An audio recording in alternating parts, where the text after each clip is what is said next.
Salut tout le monde, bienvenue sur ma chaîne, bienvenue sur Elvira Makeup, ça fait bien.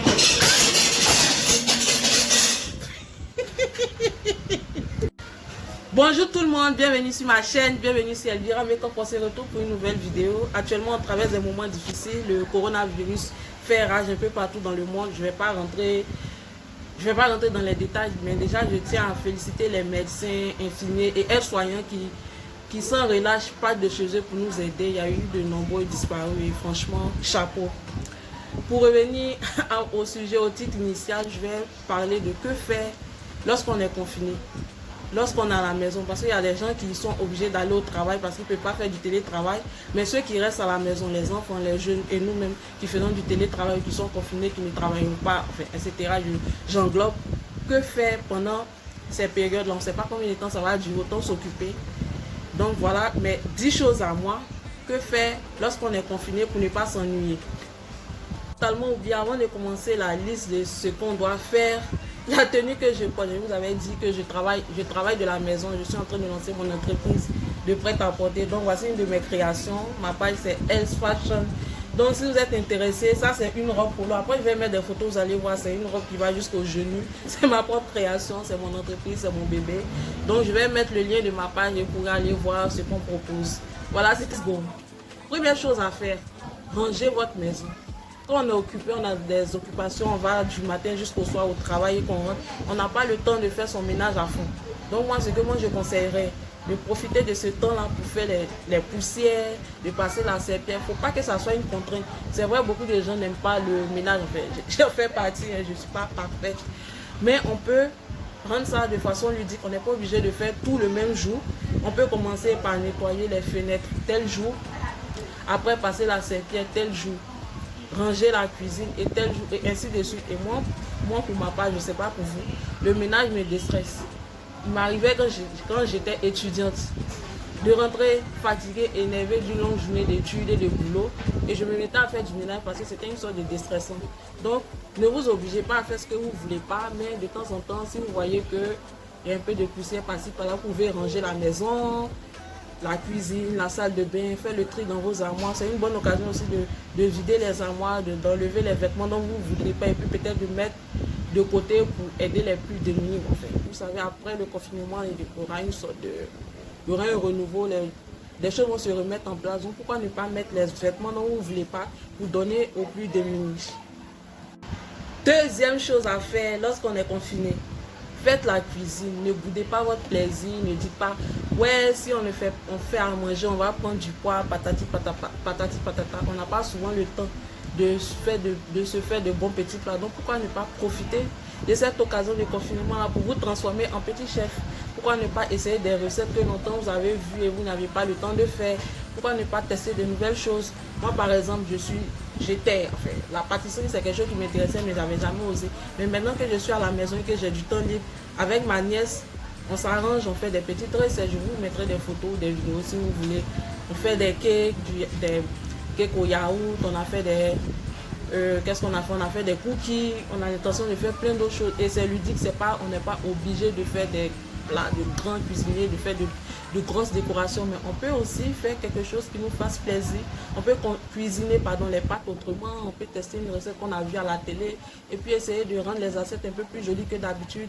Quand on travaille, on est fatigué, on rentre... Quand on rentre, on fait la bouffe vite fait, on mange et puis on part dormir. Mais maintenant qu'on a le temps, de bien cuisiner, bien manger, puis d'être dans un bon état d'esprit. Voilà. Et en troisième position, qu'est-ce qu'il faut faire? En troisième position, regarder des films, regarder des séries. Quand on n'a pas le temps, on rate beaucoup de choses. Je ne sais pas, ça dépend de vos goûts. Hein. Soit télénovela, films d'action. Moi, pour ma part, les films d'horreur, vous pouvez regarder les films africains, en fait. Hollywood, c'est vous qui voyez. Mais ne boudez pas votre plaisir de vous asseoir devant la télé et de déstresser. Et moi, j'ai lu quelque part, pour ma part, moi j'aime les films d'horreur, en fait, j'ai pas peur. Pour les films d'horreur, que les gens qui ont l'habitude de regarder les films d'horreur sont les personnes les moins stressées. Parce que contrairement à ce qu'on pense, ça fait peur, il y a de la frayeur, mais ça dégage quelque chose dans le cerveau et ça apaise. Donc, bon, je ne suis pas scientifique, mais regarder un film d'horreur, ça peut être déstressant. Voilà, c'est vous qui voyez, ça dépend de ce que vous voulez. C'était ça. En quatrième position, comme je disais, faites du sport. J'ai pas les fit, mais bon, moi ça c'est mon problème. Rester confiné, on a tendance à prendre du poids, on mange, on accumule, on stresse. Donc pourquoi ne pas faire un peu de sport? Je parle pas de... On peut pas sortir de toute façon, donc il faut faire quelques étirements, prendre un tapis de gym et puis faire un peu de yoga, faire des choses simples. Je ne dis pas de faire une heure de se stresser pour rien, non. Je demande, enfin je demande pas, c'est pas, je donne rien. Pourquoi ne pas faire quelques séances d'étirement, de stretching? Enfin, je connais pas grand chose, mais vu que vous n'avez pas la possibilité de vous rendre dans votre salle de sport et puis de continuer votre abonnement, pourquoi ne pas faire un peu de sport et puis comme ça, un corps sain dans un esprit sain. Voilà. Et en cinquième position, occupez vos enfants, ils sont à la maison, ils s'ennuient, ils ne peuvent pas aller à l'école, ils ne peuvent pas aller à la crèche, à la maternelle, au primaire ou que sais-je.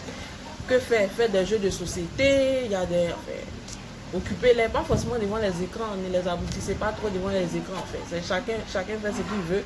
Mais vous pouvez faire des jeux, partager avec eux de la pâte à modeler, les aider à faire des do it yourself pour enfants, vous voyez, non?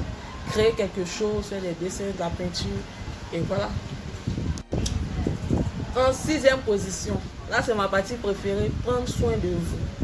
Franchement, prendre soin de vous, parce qu'on n'a pas le temps lorsqu'on travaille de, comment ils disent en anglais, de se pamper, de prendre soin de soi, de faire des soins de visage. Donc ce que moi je conseillerais, tout le monde n'a pas de baignoire, moi j'en ai pas. Faites un bain ou une douche chaude, mettez des bougies, les produits que vous achetez que vous n'avez pas l'habitude d'utiliser. Utilisez-les, faites-vous plaisir et puis voilà, ça passe. Et comme je disais concernant les soins, triez dans votre boîte à maquillage, mettez du vernis, triez la nouvelle palette que vous avez achetée, que vous n'avez pas eu l'occasion d'utiliser. Utilisez-la, vous voyez, non, vous avez du temps devant vous, donc ne vous privez pas de faire ce que vous voulez. Là, on arrive à la septième occupation, qui est ma partie préférée, la lecture. Depuis l'explosion des réseaux sociaux, franchement, combien de livres vous avez lu? Franchement, combien de livres vous pouvez me dire que vous avez lu? On a abandonné la lecture au profit des écrans. Et là, c'est l'occasion, je ne dis pas qu'il n'y a pas d'écran, mais c'est l'occasion de prendre le roman qu'on vous a offert, genre à votre anniversaire, le livre qui pourrit, en fait, qui pourrit pas, qui coule sous la poussière de votre bibliothèque. Lisez, lisez, cultivez-vous, ça dépend de vos goûts. Moi, j'aime les romans, les polars, les romans policiers. J'aime aussi, comment elle s'appelle? Oh, elle est partie. Mary Higgins Clark. J'aime aussi ses romans. J'aime les romans africains, les romans ivoiriens aussi. J'ai un goût éclectique, donc en France, vous pouvez aimer la science-fiction. Enfin, vous voyez, non? C'est en fonction de ce que vous aimez. Lisez, cultivez-vous. Vous pouvez aller sur les réseaux aussi, ou pour vous renseigner sur la culture, sur l'histoire. Il y a des livres d'histoire. Vous pouvez même lire un dictionnaire, en fait. Vous pouvez profiter pour apprendre une nouvelle langue. Moi, j'aime bien le néerlandais. J'ai jamais eu l'occasion de bien l'apprendre. J'ai fait que 2 ans de néerlandais. Franchement, j'ai oublié. Mais c'est une occasion pour moi de reprendre quelques petits cours de néerlandais. Peut-être que ça va me servir un jour, que sais-je. En 8e position, écrivez un journal. En temps de confinement, c'est pas facile. On a des idées qui viennent un peu partout, d'un peu partout. On a peur, on a des craintes.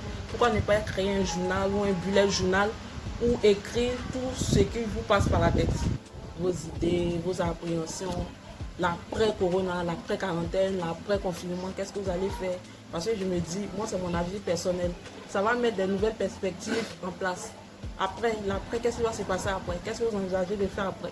Moi personnellement, après, c'est de créer mon entreprise, agrandir mon entreprise et puis créer un empire. Ça, c'est mon avis, c'est mon propre désir.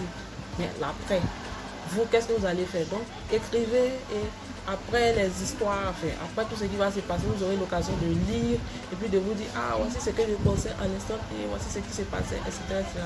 C'est intéressant aussi de le faire. En 9e position, faites du bricolage.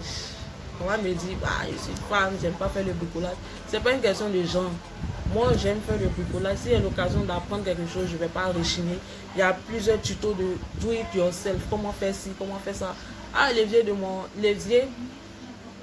ma cuisine est bouché. Ah, on va appeler le plombier, il va nous facturer une somme. Non, tu vas sur YouTube. Enfin, c'est pas une obligation. Tu vas sur YouTube, tu regardes comment déboucher un évier, comment changer un joint. C'est pas une contrainte. Tu ne vas pas dépenser un sou et puis tu vas apprendre quelque chose. le bricolage, comment fabriquer une jolie table, je sais pas, un abat-jour, quelque chose comme ça. Il y a des choses simples qu'on peut faire, comment réaménager la pièce en termes de déco, déplacer un tel fauteuil pour le mettre là. Essayez d'être un peu créatif. On est tous créatifs, c'est juste que avec le travail, on n'a pas le temps. Donc on se met la pression, on préfère appeler un tel artisan, alors qu'on peut le faire soi-même. Enfin bref, c'est juste mon avis. En dernière position, et je pense que l'une des plus importantes aussi, faites des formations. Faites des formations en ligne, améliorez votre culture en termes de professionnalisme. Il y a des sites en ligne gratuits, il y en a qui sont payants. Si je ne me trompe pas, il y a Udemy que moi j'ai déjà eu des formations dessus qui sont très bonnes. Et ça vous permet de vous mettre à jour. Ça permet de grader vos capacités. Faire des formations en comptabilité, je ne sais pas, il y a plein de logiciels qui sont créés. Et puis à chaque fois, on est dépassé par la situation.